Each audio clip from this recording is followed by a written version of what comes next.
Podcast by Kestra, di mana kita bakal kenalan sama organisator dari BEM Undip 2020, Pemrakarsa Mahakarya. Karena tak kenal maka tak sayang, so nonton sampai habis ya. Guys, welcome to podcast by Kestra BEM Undip 2020, Pemrakarsa Mahakarya. Kalau kemarin kita udah ditemenin sama Hilmi, hari ini kita ditemenin sama waktunya yang udah imut banget nih, Rahma Rizkyanti, atau bisa dipanggil Mbak Anti. Halo Mbak Anti, boleh saya hai dulu dong? Halo Div, gimana kabarnya? Baik, sehat semua ya, semuanya. Apalagi lagi bulan puasa kayak gini kan harus tetap semangat juga ya. Nah Mbak Anti nih, kita kemarin tuh udah bikin sekali juga nih, kita udah ngumpulin pertanyaan-pertanyaan dari Div semua nih. Nah kita bakalan langsung aja kali ya ke pertanyaan ini, karena sekalian perkenalan juga nih, katanya ada dari Anis Fitria dan juga Fitri Amalia. Mbak Anti ini ambil prodi apa dan fakultas apa? Oke, sebelumnya aku ngucapin terima kasih banyak ya sama teman-teman Kestra udah dikasih kesempatan buat ngobrol secara virtual ya sama teman-teman Div gitu kan. Kenalin teman-teman, aku Rahma Rizkyanti, teman-teman bisa panggil aku Anti. Aku dari S1 Keperawatan FK Undip angkatan 2017, asalnya dari Pekalongan. Jadi dulu nih masuk Undip sendiri lewat apa Mbak? Kalau aku dulu masuk Undip lewat SNMPTN. Kebetulan keperawatan itu jadi pilihan pertama aku. Oh langsung gitu ya. Emang udah pengen banget keperawatan nih dari dulu? Iya, udah pengen banget dari SMA. Ada juga nih pertanyaan dari SK Caca. Jadi cita-cita waktu kecil apa sih Mbak? Terus masih bertahan nggak sampai sekarang? Kalau masalah cita-cita, aku tuh dulu kecil pengen jadi guru kan. Tapi seberjalannya waktu berubah. Akhirnya aku pengen jadi akademisi, walaupun sama sih guru, tapi bidangnya adalah keperawatan atau nursing. Berarti emang walaupun di keperawatan emang nanti bakal ngambil S2 gitu. Pengen tuh S2, S3. Berarti fokus ke depannya sekarang apa nih Mbak?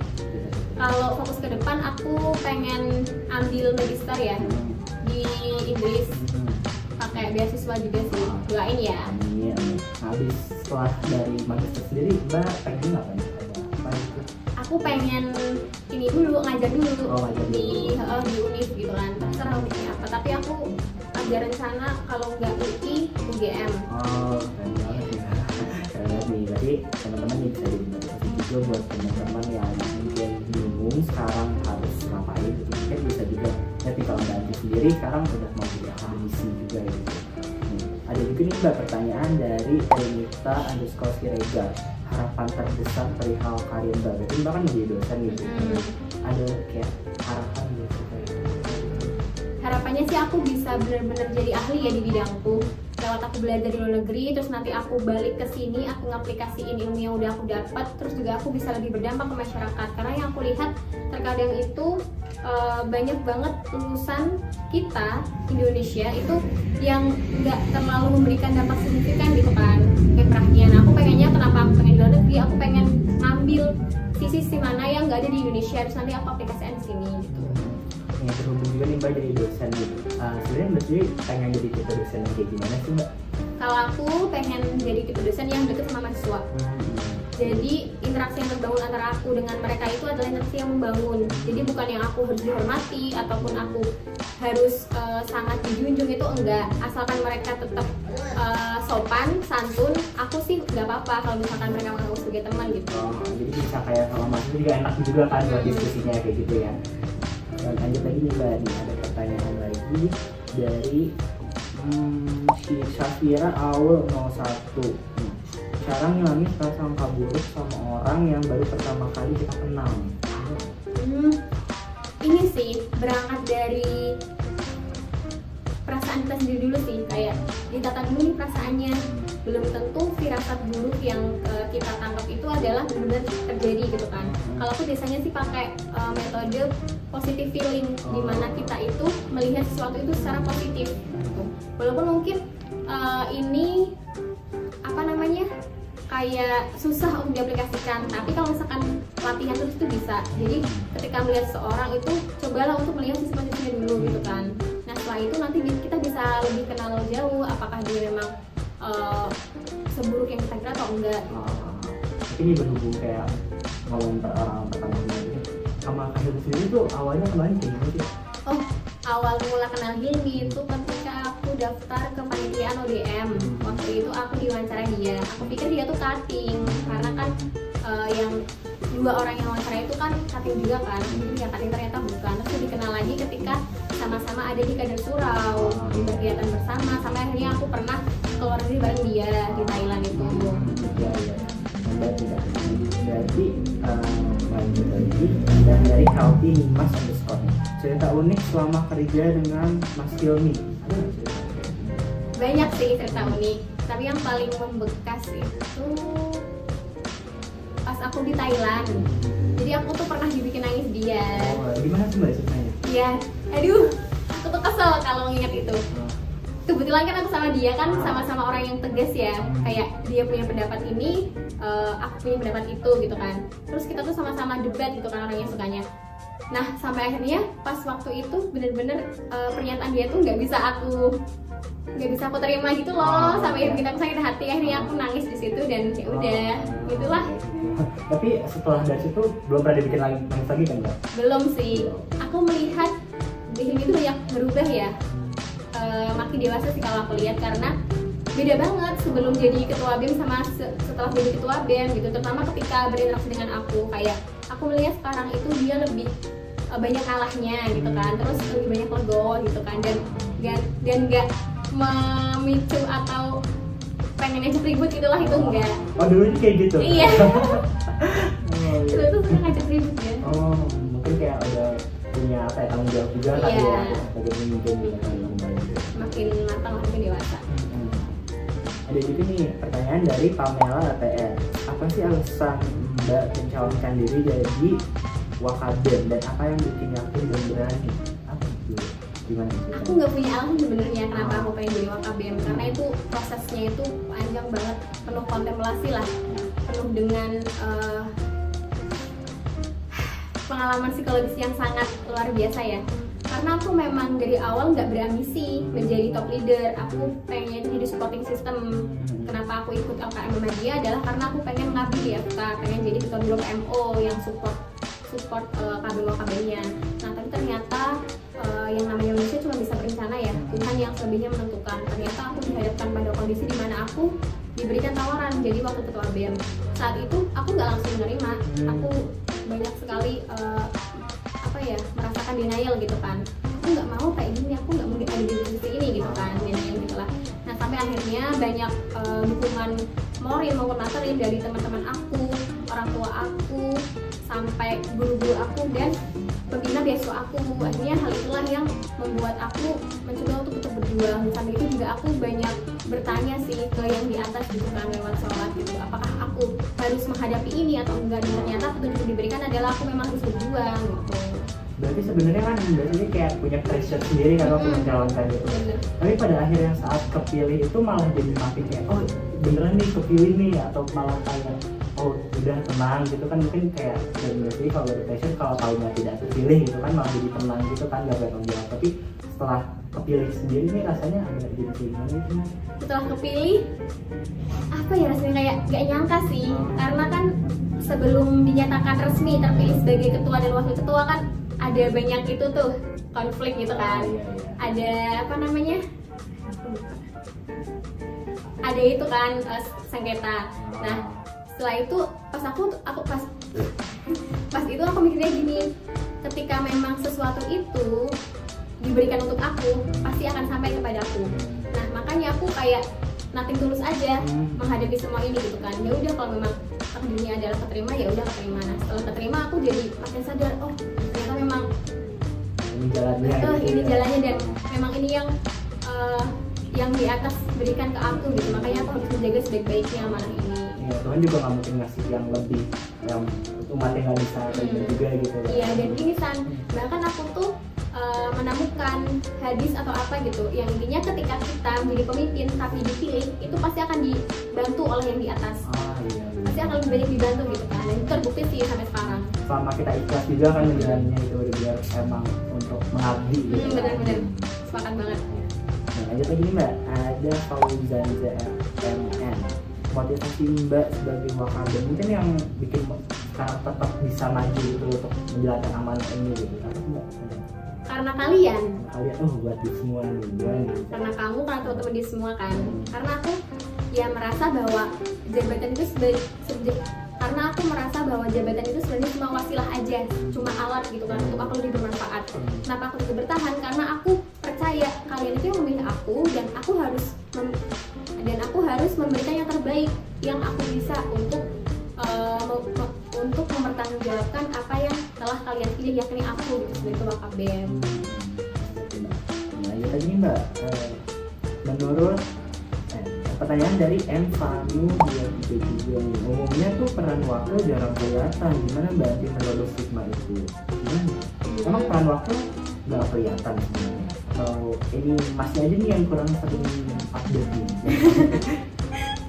Aduh, kalau menjawab itu dikembalikan lagi ya kepada orang yang menilai. Yang tahu kelihatan enggaknya kan publik dan juga teman-teman di internal BEM sendiri. Ya sejauh ini sih aku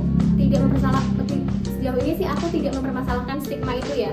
Dalam arti ketika memang aku bekerja sesuai arahan kerja strategis maupun indikator yang menjamin aku sebagai seorang wakil ketua, ya sudah, aku tinggal jalanin aja gitu kan. Aku nggak terlalu peduli banget sama pilihan orang lain gitu kan. Belum tentu apa yang mereka nilai itu memang sesuai gitu. Kadang mereka hanya melihat dari luar tanpa melihat dibalik apa yang telah kita lakukan gitu. Apalagi Mbak Ati sendiri kan bagi dua kerja gitu kan sama kayak lu sendiri, ini untuk eksternal dan Mbak Ati pun internal, makanya juga mungkin kurang dilihat sama publik sendiri karena emang kerjanya di internal BEM juga gitu. Iya, makanya yang bisa membuktikan ya teman-teman di internal. Tapi ya nggak berarti juga mengacaukan peran Mbak Ati ini sebagai wakil ketua BEM gitu. Iya, intinya kan sama-sama dukung ya ketua dan wakil itu. Nih sebelum kita istirahat dulu di segmen pertama nih, pertanyaan dari banyak juga nih, namanya Anissa Zarzat LYN, Naura Fitria 21, Marshall MS, dan Ferani Limual. Tips manajemen waktu atau kesibukan antara akademik dan organisasi, terus kegiatan di luar kampus juga, istirahatnya juga. Kalau soal manajemen waktu, aku sebenarnya punya banyak ya, dari dulu dari maba sampai sekarang. Yang sekarang ini tetap aku pakai, aku itu mengusahakan selalu membuat jurnal gitu, journaling. Oh iya. Di pagi hari kan. Aku menuliskan perasaanku selama sehari kemarin, terus aku menuliskan to-do listku hari ini, juga daily rutin. Nah, itu sangat membantu banget sih buat aku, karena kan aku bisa ngelihat tuh kira-kira apa aja nih yang bisa aku kerjain hari ini, dan 1 bulan ke depan aku bikin monthly plan juga soalnya. Jadi tanggal-tanggal agenda penting udah aku tulisin, dan aku selalu kontrol tiap harinya apakah sudah progresnya itu sudah sesuai dengan target apa enggak gitu. Itu sangat membantu. Jadi nggak keluar dari yang diterapkan juga gitu ya. Dan kayak satisfying feeling gak sih tiap kayak udah beres gitu kan, kalau udah rasanya udah nyontang gitu tuh kayak puas gitu kan. Oh ini ternyata pas kayak kalau lihat lagi ke belakang kayak pernah ngalamin ini. Iya, itu jadi memori juga kan buat kita. Ternyata tuh luar biasa juga nih udah melewati kita ini. Karena kan kayak kita merasanya kayak masih kurang terus gitu, tapi pada akhirnya pas kita lihat juga kan kayak ternyata udah melewati banyak hal. Lalu nih buat teman-teman juga nih yang mungkin kayak lagi susah juga nih, kayak merasa nggak produktif juga di kuliahnya, mungkin bisa coba di morning rutinnya dari Mbak gitu, bikin jurnal kayak gitu, bikin to-do list kayak gitu. Setelah ini kita bakal pergi ke segmen kedua yang bakalan lebih dalam lagi pertanyaannya buat Mbak Ati sendiri, dan juga kita pertanyaan dari semua ya. Oke, see you in the next segment.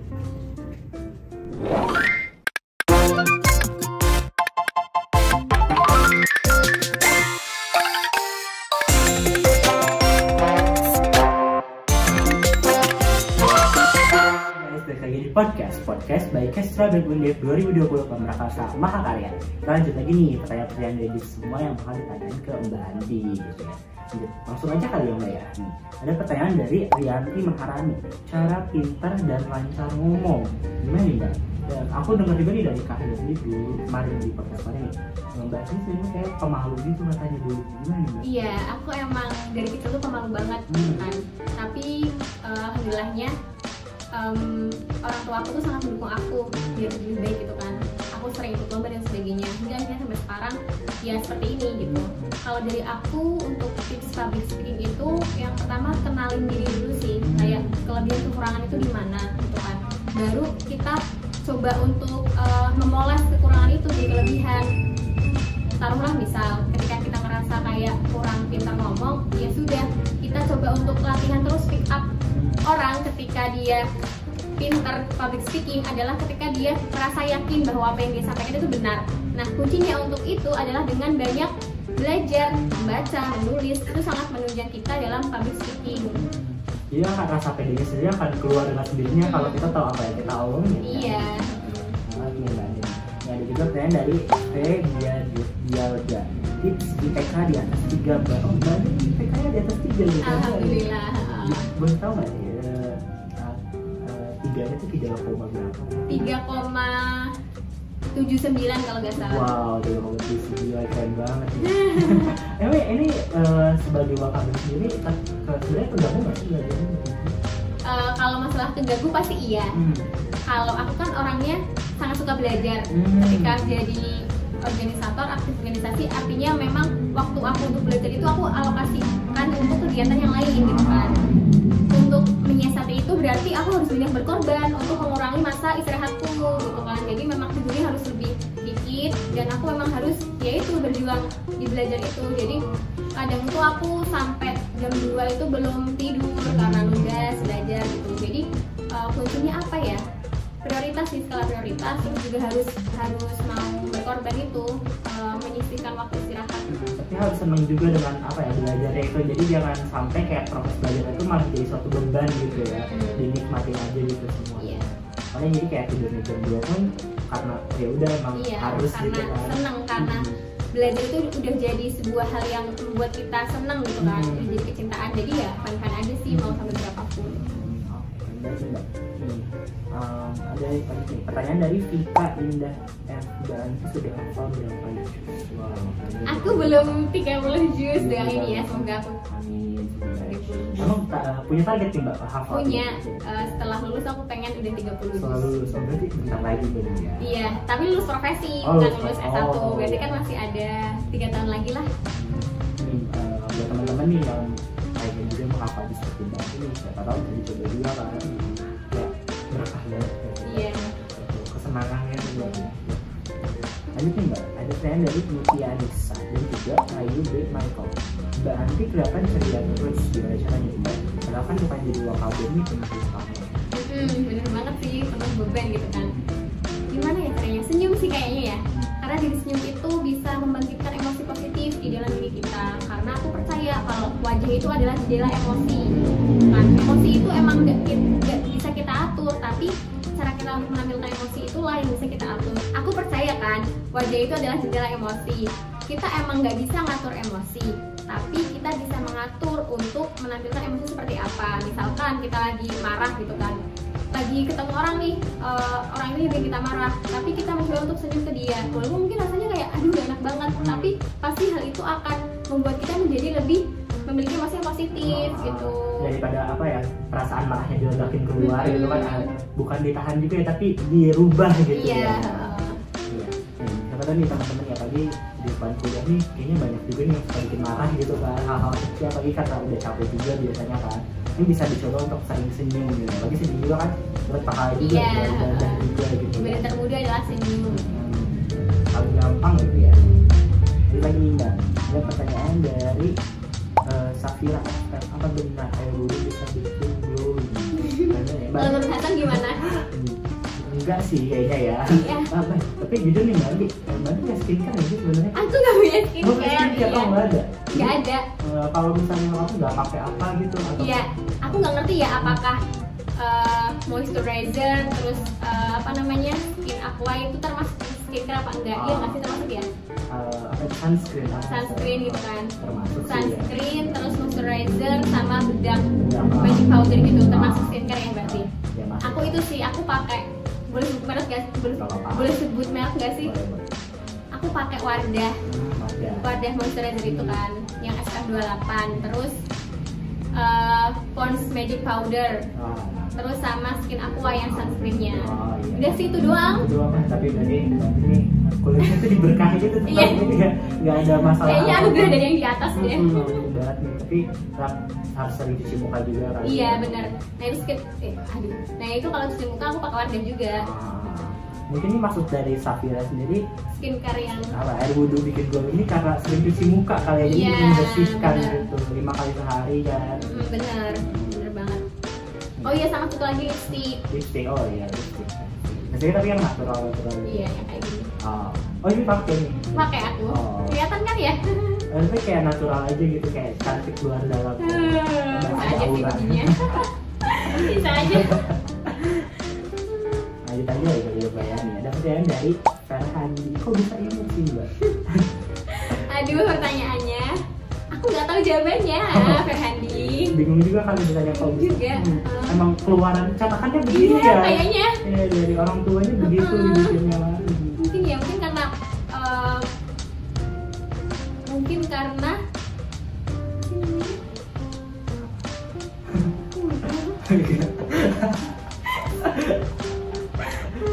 mungkin karena ukuran tubuh kecil juga ya, jadi kan iya. kelihatan imut gitu kan. Itu karena sering-sering juga kali ya. Iya. Juga kalau wajahnya kayak pakai marah dulu kan kayak ih jadinya jutek gitu. Iya. Mungkin imut gara-gara sering senyum nih teman-teman. Coba kamu sering senyum. Ya beda kali ya, emang mukanya begini kan Oh, iya. nggak bisa disamain ya. Iya. Lanjut lagi nih mbak, Oke, ada oke. pertanyaan dari Mas_Hakim. Manajemen pemasukan dan pengeluaran keuangannya mbak gimana sih mbak? Atau juga nih aku juga rantau nih, Iya. kita sering lanjut nih kan kayak banyak yang kayak oh udah mau akhir bulan uangnya habis nih, terus kayak di awal-awal kayak makan ini itu terus kemudian kayak malah banyak makan gitu. Biasanya itu kayak tips-tips nih mbak. Iya benar. Pasti kan tanggal muda itu adalah tanggal yang paling dinantikan kan, karena uangnya masih banyak. Kalau aku tipsnya sih aku bikin financial plan. Jadi aku tulisin tuh pemasukan, pengeluaran, terus aku alokasi juga buat ngasih ke orang gitu kan, nabung dan sebagainya. Aku bikin itu. Kalau aku kan pemasukannya itu dari beasiswa 2 kan, didistribusi sama Kadin Sural atau Grad Scholarship di BMBRI. Nah, kalau untuk operasional aku pakai yang Grad Scholarship itu 900.000 per bulan. Nah, kalau yang untuk ngirim-ngirim ke orang tua atau ada kebutuhan mendesak, misalkan di rumah perlu ada apa gitu kan, bikin apa atau HP-nya rusak di keluarga gitu kan, aku kirim yang pakai bidik misi karena emang saldonya lebih banyak gitu. Iya. Untuk sehari-hari pakai itu. Terus aku selalu ngalokasiin buat ngasih ke orang kan, berapa ratus ribu gitu, sama nabung juga. Waktu itu aku juga nabung emas gitu di Pegadaian, jadi aku alokasiin itu buat nabung itu. Nah aku juga dulu itu sebelum jadi Wakapim pernah ngasdos. Ya kerja gitu lah, dapat Iya, gaji lumayan gitu kan, kan. ya. Nah itulah yang bikin lumayan gitu kan. Jadi Bisa juga nabung. sih ya lumayan kalau jadi asisten. Tapi nih lanjut. Ini masih terkait nih sih mbak sebenarnya nih. Ada PR_no menabung buat mahasiswa. Mbak juga tadi udah bilang kan kayak sering ada di tabungan gitu. Itu emang ada kayak rasionya gitu dari pemasukan atau gimana mbak? Oh kalau aku modelnya bukan pakai rasio. Walaupun aku udah punya ini ya pemasukan tetap ya dari beasiswa itu, tapi aku pakainya adalah target. Oh target. Aku merumuskan tujuan aku menabung itu untuk apa. Tujuan aku menabung di kuliah ini kan untuk umrohnya orang tua.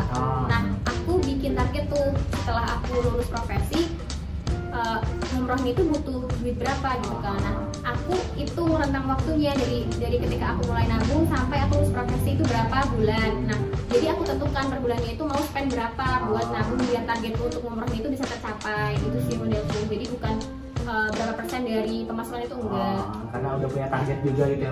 Jadi mungkin kayak lebih jadi motivasi buat nabung juga nggak sih? Iya, Kayak punya bener. jelas juga gitu. Oh aku nabung tuh buat ini gitu kan. Iya. Mungkin kalau yang cuma nabung doang terus nggak ada cuma kayak udah sekedar nabung, kadang uangnya kepake lagi. Iya benar kan, kegoda kan buat ngambil gitu Iya, kan. oh uangnya ada nih nggak apa-apa. Iya. Kan kayak bulan depan juga dapat lagi. Bener. Makanya bisa nabung itu harus tujuan juga. Iya, Apapun sih harus. sebenarnya, walaupun akhirnya misalnya kalau berarti kan hebat banget nih mau ngomongin buat teman-teman, mungkin kayak bisa gitu ya beli tas atau apa, tapi mungkin pada akhirnya nggak dibeli gitu kan ya barang-barangnya kan sebenarnya uangnya ada gitu lah di tabungan. Enggak lanjut lagi nih Iya. ada dari Vina Angel, cara nambah followers Instagram. Followers, beli followers. bisa. Terus apa ya San? Jadi wakabem kali ya? Wakabem Jadi ya. wakabem. Networkingnya luas gitu, jadi kenal banyak orang juga gitu kan. Aku nggak ngerti San, ngasih tips gimana ya nambah followers itu. Kalau misalkan pengen jalannya bener ya itu jadi orang yang berpengaruh.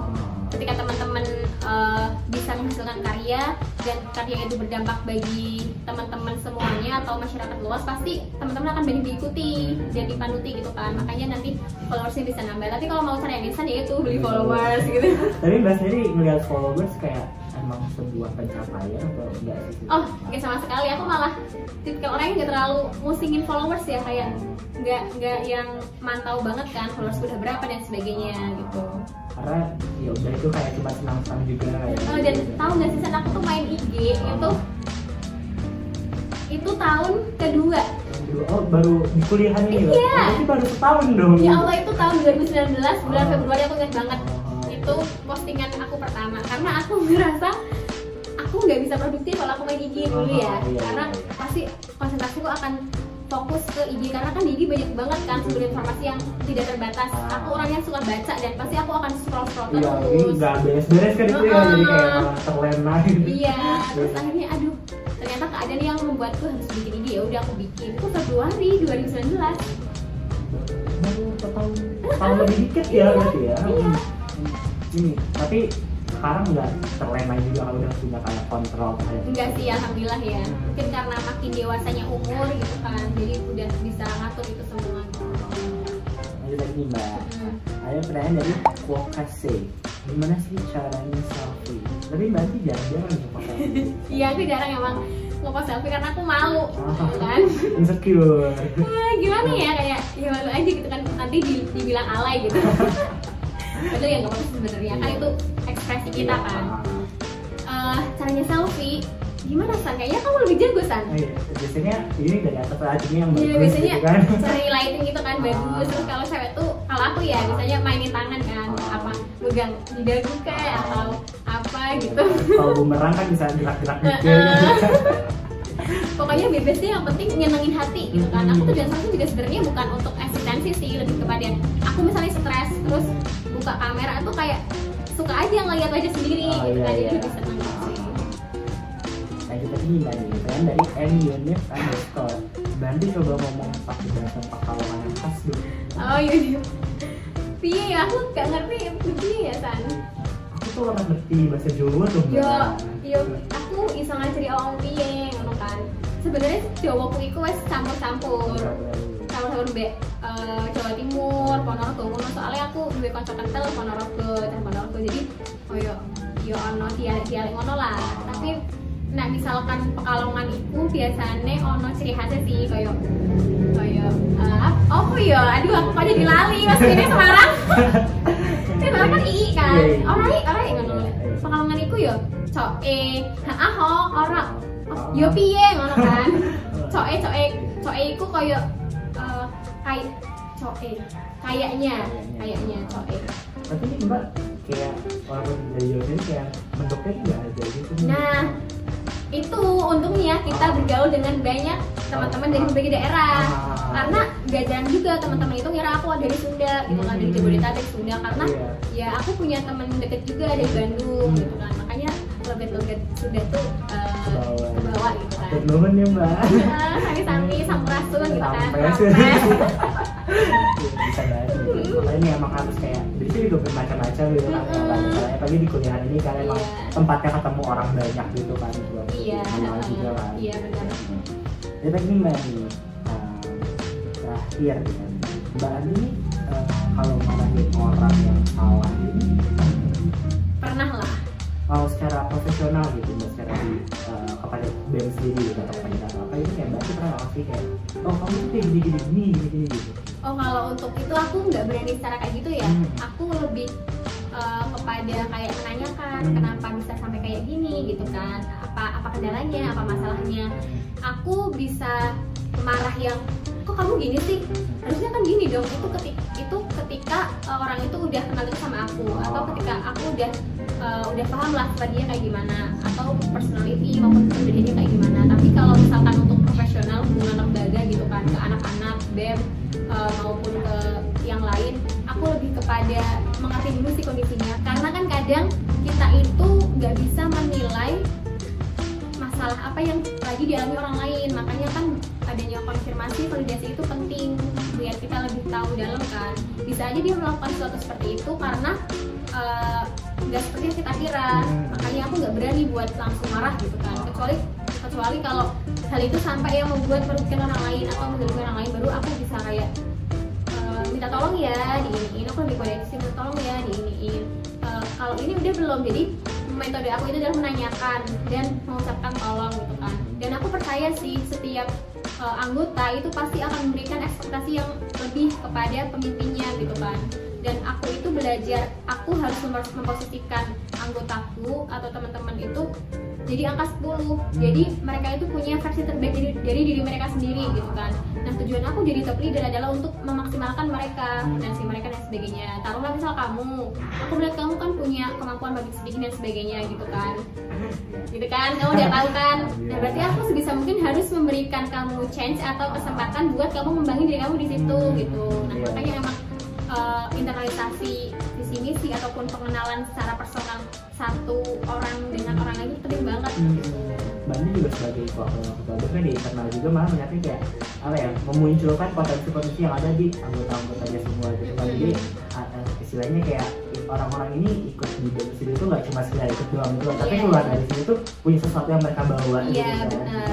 Tujuan mereka masuk BEM atau organisasi itu pasti ada gitu kan. Pasti mereka ingin mendapatkan apa gitu kan. Nah tugas aku di situ adalah aku memberikan apa yang mereka inginkan gitu. Makanya kan harus banget nih aku mengerti masing-masing dari mereka gitu.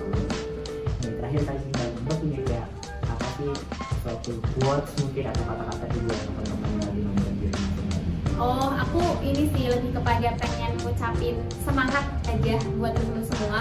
Karena kan memang kondisi kita saat ini adalah kondisi yang tidak pernah kita prediksi sebelumnya ya, dan tidak pernah kita harapkan sebelumnya. Tapi kondisi ini juga menjadi sebuah tantangan maupun kesempatan buat kita. Apakah setelah corona ini berakhir, kita jadi orang yang berbeda dari sebelum ini apa enggak gitu. Makanya memiliki kegiatan yang produktif maupun berkegiatan di masa-masa ini adalah hal yang sangat penting. Jangan sampai kita cuma jadi kaum yang rebahan tanpa memberikan perubahan gitu kan. Buat teman-teman semua nih bisa memberikan pengalaman dari walaupun kita semua lagi di rumah aja nih semuanya, tapi kan tetap banyak hal yang bisa dilakukan secara online kayak gitu ya. Kalau bisa dimulai mungkin dari kelas online sendiri yang nggak males-malesan kan. Iya benar ya, walaupun bangun tidur pucat mata itu terus langsung absen gitu, tapi ya seenggaknya ada effort lebih lah buat mengkaji ilmunya gitu kan. Tadi Mbak Andi, makasih banget nih udah datang di podcast yang kedua sekarang. Dan teman juga nih jangan lupa podcast ini bakal diupload di TV dan juga ada di Spotify, PODKEST Podcast. Buat teman-teman semua jangan lupa jaga kesehatan, tetap stay di rumah, semangat juga buat puasanya bagi yang menjalankan, dan stay healthy semuanya. Kita ketemu lagi di podcast selanjutnya. Bye bye. Terima kasih buat Mbak Anti udah sharing di sini di podcast. Semoga semua yang telah direncanakan Mbak Anti dapat berjalan dengan lancar dan membawa Mbak Anti menuju kesuksesan. Terima kasih juga buat semua yang udah nonton sampai selesai. Tetap jaga kesehatan dan semangat untuk yang menjalankan ibadah puasa. Sampai jumpa di podcast selanjutnya. Bye-bye.